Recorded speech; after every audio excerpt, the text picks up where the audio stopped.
As I understand how this is going to work, I'm going to give 2 3-hour lectures, one today and one tomorrow, and they'll be translated into German by Rossi. And at the end of the day, we'll have some live links set up so we can do some question and answers sessions, which will be good also. If you have any questions, you're also welcome to contact me. My contact information is on the beginning of the slides that we'll be seeing. So yes, so I'm very happy to be talking about this, even though it's been a little difficult this week. I feel this subject is really essential for our profession, but not just for our profession, the larger world of medicine, including Western medicine, and also for various global health issues.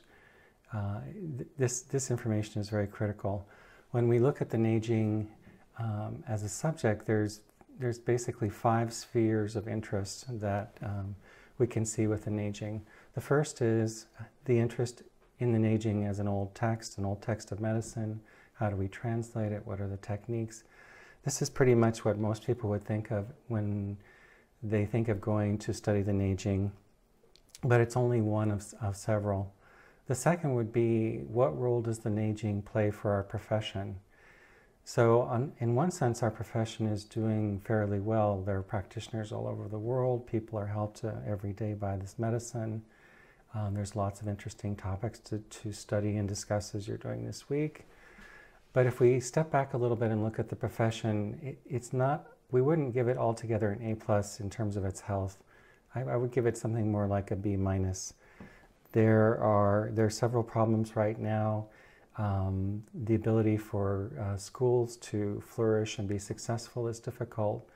The ability for students to go out and make a good living and support themselves and their family can be difficult.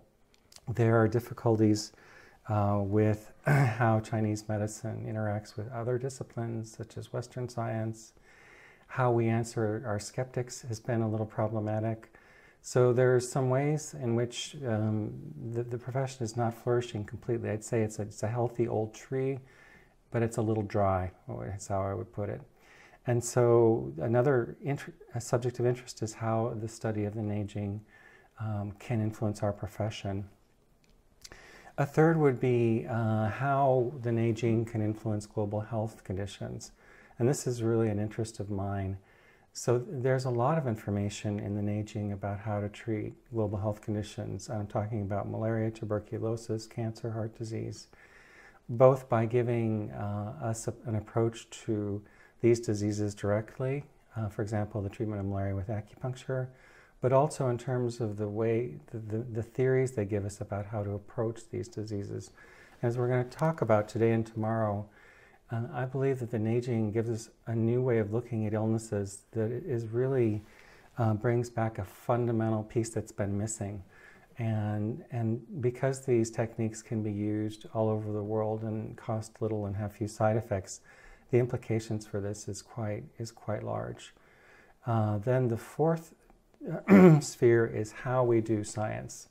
So as we're going to talk about, the Neijing is an example of a traditional science.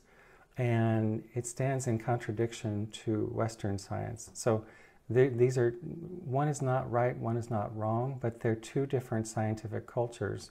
And by looking at how traditional science does science or does research, we can improve the way that Western science does its research and how we understand the world through science.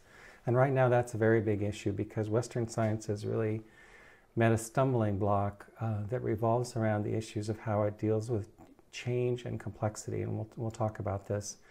And traditional science has a handle on that is unique.